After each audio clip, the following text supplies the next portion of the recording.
Bobsleds are a rare coaster model. There are only 6 still in operation at parks across the globe.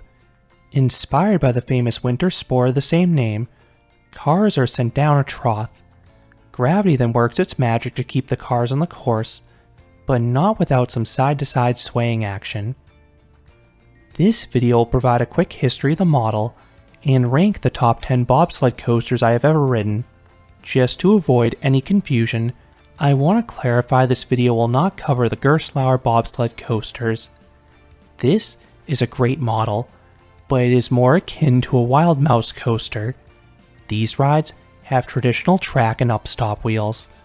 This video will only include the bobsled style coasters as defined at the start. John Norman Bartlett developed the Flying Turns coaster in 1929. This was a wooden bobsled coaster. This style was popular, and several were built in the 1930s, all with wood. But by the 1970s, all of these coasters had become extinct. Intamin resurrected the bobsled coaster in 1984 with the Swiss Bob model. Unlike the older bobsleds, this would be a steel coaster. They would build 5 of these coasters, however, none are still standing. These rides had 2 drawbacks that may have led to their removal and lack of installations. 1. Capacity. They had just single-car trains. 2. Water could pool in the trough, causing operational delays after rainstorms. Mack debuted their version in 1985. This addressed the 2 issues with the Intamin ones. 1. The trains were comprised of multiple cars to increase the throughput. 2. The trough was slatted. This allowed the trough to instantly drain, allowing it to remain operational during and after rainstorms. This did have a drawback for the on-ride experience though. The trough was not smooth, so the trains would vibrate like a shopping cart down a cobblestone road. Thankfully, I found a way to mitigate this by leaning forwards. Mack would build 6 of these, with the last one opening in 2001. 5 of these are still in operation. No steel bobsleds have been built by any manufacturer ever since. Mack still offers them, and they're the only manufacturer to still do so. The most recent bobsled coaster was a one-off project.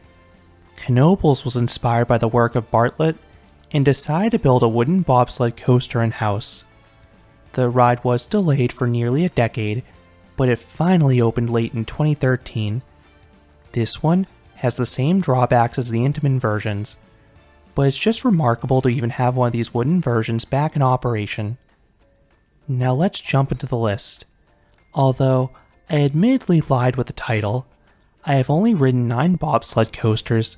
Top 10 just sounds catchier. Starting off the list at number 9 is Schweizer Bobbin at Europa Park. Mack's prototype bobsled is very short, which is its biggest drawback to the rides higher in the list. But there are a few turns with drift, and the helix has some okay force to it. Number 8, Reptilian at King's Dominion. This is the lone Mack bobsled ever built in the United States. Much of the experience is mild, but it has more length than Schweizer Bobbin, and I love the entry into the final helix. It has some great snap in the back rows, and it actually induces a little weightlessness. Number 7, La Vibora at Six Flags Over Texas. Intamin's original bobsled had a solid layout. There were quite a few mid-course brake runs which did disrupt the pacing, but you would build up bursts of speed afterwards. I especially liked how you'd physically feel the bobsled lift off the trough on the Intamin versions. This was one heck of a jump scare. It was slight but palpable here. While a majority of the ride was smooth, the entries into the brake runs really rattled the vehicle. With the inline seating, this made it possible to bash your legs if you were not careful, so I always had to brace for this. Number 6, Tras du Jura at Parc Astérix. The last Mack bobsled has a fantastic length for the genre. The start is gentle, but there are 2 helixes in the middle offering good positive Gs. These parts also offer solid sway. The speed on the finale is spoiled by a trim brake, but the last helix is visually cool at least because it wraps around a rock structure. Number 5. Bob at Efteling. This was another Intamin model. The experience was similar to Lovey Bora in terms of comfort and pacing, except this one at a far more exciting location in the woods. It kept me in the dark what was coming next. I do wonder how often in the park it removed twigs and branches from the trough though.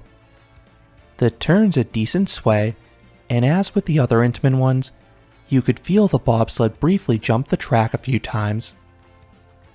Number 4. Alpine Bobsled Six Flags Great Escape. This was the best Intamin version I ever experienced.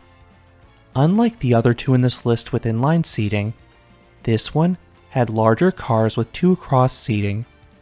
This improved the comfort, and the heavier cars led to more thrills, as the cars more noticeably and violently left the trough. Similar pacing to the prior Intamin ones, and the entries in the brake runs, while a bit better, were still jarring. Then this one in particular had extensive downtime, but I did enjoy this coaster the few times it was open for me. Number 3. Flying Turns at Knoebels. The lone remaining wooden bobsled is the smoothest ride of its kind. Both the track and brake entries are comfortable. The first section does not do too much, it's more of a warm-up, but the portion after the second lift hill is good. It is a continuously downhill figure 8. Each turn gets better and better, as you accumulate more and more speed, leading to even more sway, particularly once you reach the lower level. Number 2. Avalanche at Blackpool Pleasure Beach. This is a short but feisty mock bobsled. It is probably the most intense one on this list. Unlike the other bobsleds in this list, this one has no mid-course brake runs, so this one is much faster paced. It is one continuous downhill segment.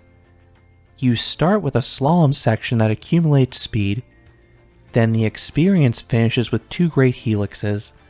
The first has good Gs, then the second one has an excellent transition into it, offering a surprise pop of airtime. This ride is all about quality over quantity. And coming in at number 1 is Bobbin at Hyde Park. This mock bobsled nearly matches the intensity of Avalanche, but it pairs that with a much longer duration. You have a lift hill at the start, and a second lift hill at the end. The middle is one long stretch winding down a hill. This one does not exert too many Gs, but the middle portion builds up some serious speed and induces some nice swinging, particularly on that enclosed helix. If you want more in-depth thoughts about this coaster, or several others in this list, I have separate reviews already published to the channel. That is how I rank the bobsled coasters I have experienced, past and present, as well as a brief history on the model. I am not sure if any additional ones will be built, and how much longer the current ones will remain in operation, so I recommend riding them if you have the opportunity. What are your thoughts on these coasters? Which one is your favorite? Let me know down in the comments. If you enjoyed this countdown, I would appreciate it if you gave this video a like, and you consider subscribing, because there'll be a lot more roller coaster and amusement park videos here at Canopy Coaster. Thanks for watching.